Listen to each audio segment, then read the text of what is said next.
इतिहास में ना कुछ तारीखें ऐसी होती हैं जो दुनिया को हमेशा हमेशा के लिए बदल देती हैं। ये सिर्फ तारीखें नहीं होती, ये वो सबक है जो दर्द और त्रासदी की स्याही से लिखे गए हैं।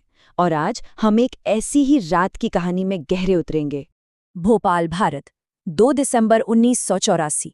एक ऐसी तारीख जो भारत के दिल पर एक गहरे जख्म की तरह हमेशा के लिए रह गई। सोचिए, एक शांत शहर जो बस कुछ ही घंटों में दुनिया की सबसे भयानक औद्योगिक आपदा का गवाह बनने वाला था। तो कहानी शुरू होती है शहर के ठीक बीचों बीच बने यूनियन कार्बाइड के कीटनाशक प्लांट से। देखिए, कई लोगों के लिए तो ये प्लांट ये तरक्की का, एक तरह से कहें तो प्रगति का प्रतीक था। लेकिन इसकी ऊंची दीवारों के अंदर एक बहुत ही घातक राज छिपा हुआ था। एक ऐसा राज जो बस बाहर निकलने का इंतजार कर रहा था। और देखिए, ये कोई अचानक हुआ हादसा बिल्कुल नहीं था।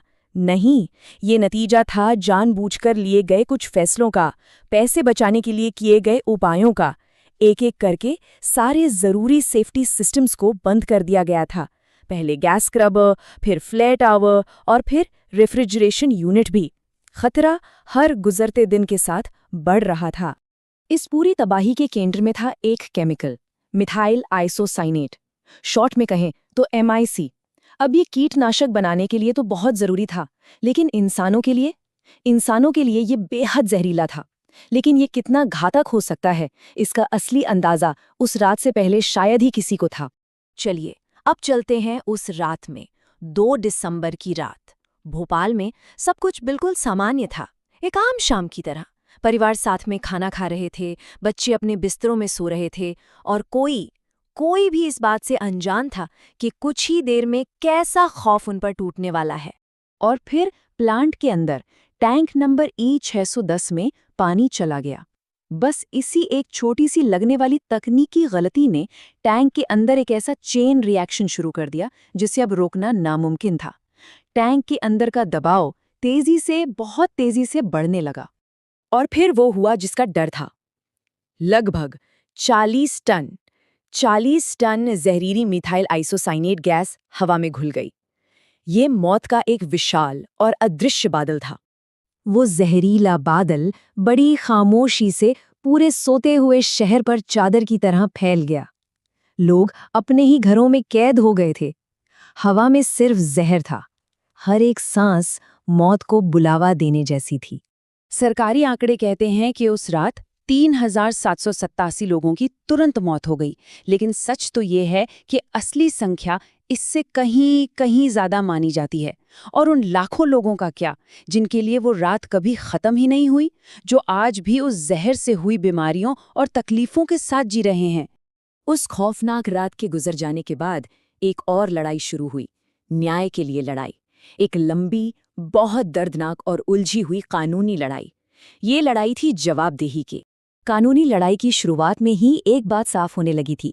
कई पीड़ितों को ऐसा महसूस हुआ कि कंपनी और अदालतें उनकी जिंदगी की कीमत कम आंक रही हैं। उनकी भावना बस इतनी थी कि पश्चिम में एक जान की जो कीमत है, वो पूर्व में एक जान की कीमत के बराबर नहीं है। लोगों को लगने लगा था कि अगर यही हादसा किसी पश्चिमी देश में हुआ होता तो शायद नतीजा कुछ और ही होता। अब जरा इन आंकड़ों का फर्क देखिए। पीड़ितों के लिए शुरू में मुआवजे की मांग की गई थी $3.3 बिलियन, और आखिर में समझौता कितने पर हुआ? सिर्फ $470 मिलियन पर। जाहिर है, कई लोगों के लिए ये न्याय नहीं था। ये तो बस कंपनी का अपनी जिम्मेदारी से बचने का एक रास्ता था। और जब हम इस समझौते को हर एक पीड़ित के हिसाब से देखते हैं ना, तो ये अन्याय और भी साफ नजर आता है। भोपाल के एक पीड़ित को औसतन कितने पैसे मिले? करीब $550।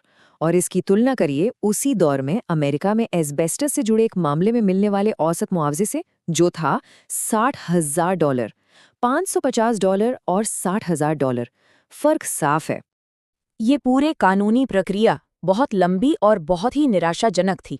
पहले तो केस अमेरिका से भारत भेज दिया गया, फिर एक ऐसा समझौता हुआ जिसने बड़ी कंपनी के खिलाफ सारे आपराधिक आरोप ही हटा दिए, और फिर सालों बाद कुछ पूर्व कर्मचारियों को दोषी तो ठहराया गया, लेकिन बहुत ही मामूली आरोपों में। नतीजा, इस तबाही के जो असली जिम्मेदार थे उन्हें कभी असली सजा मिली ही नहीं। लेकिन इतनी बड़ी, इतनी भयानक त्रासदी के बाद कुछ तो बदलना ही था। और सच में भोपाल ने औद्योगिक सुरक्षा को लेकर पूरी दुनिया में एक क्रांति ला दी। ये एक बहुत ही दर्दनाक सबक था जिसने दुनिया को बदलने पर मजबूर कर दिया। भोपाल में जो गलतियां हुई थीं, उन्हीं को देखते हुए दुनिया भर में कई नए और सख्त नियम बनाए गए, जैसे कि प्रोसेस सेफ्टी मैनेजमेंट के स्टैंडर्ड्स या फिर community right to know act. ये ऐसे कानून थे जिन्होंने बड़ी बड़ी इंडस्ट्रीज के काम करने के तरीके को, उनकी सुरक्षा के नियमों को हमेशा के लिए बदल दिया। भोपाल ने सुरक्षा को लेकर सोच में एक बहुत बड़ा एक बुनियादी बदलाव लाया। इसने एक नया सिद्धांत दिया, जानने का अधिकार। मतलब अब ये जरूरी हो गया कि कंपनियां बताएं कि उनके पास कौन से खतरनाक केमिकल्स हैं। ये जरूरी हो गया कि वो आम लोगों के साथ मिलकर इमरजेंसी प्लान बनाएं। ये एक तरह से ताकत लोगों के हाथों में देना था ताकि वो अपने आसपास के खतरों को जाने और अपनी सुरक्षा खुद कर सकें। और अंत में ये पूरी कहानी हमें एक बहुत ही गंभीर सवाल के साथ छोड़ जाती है।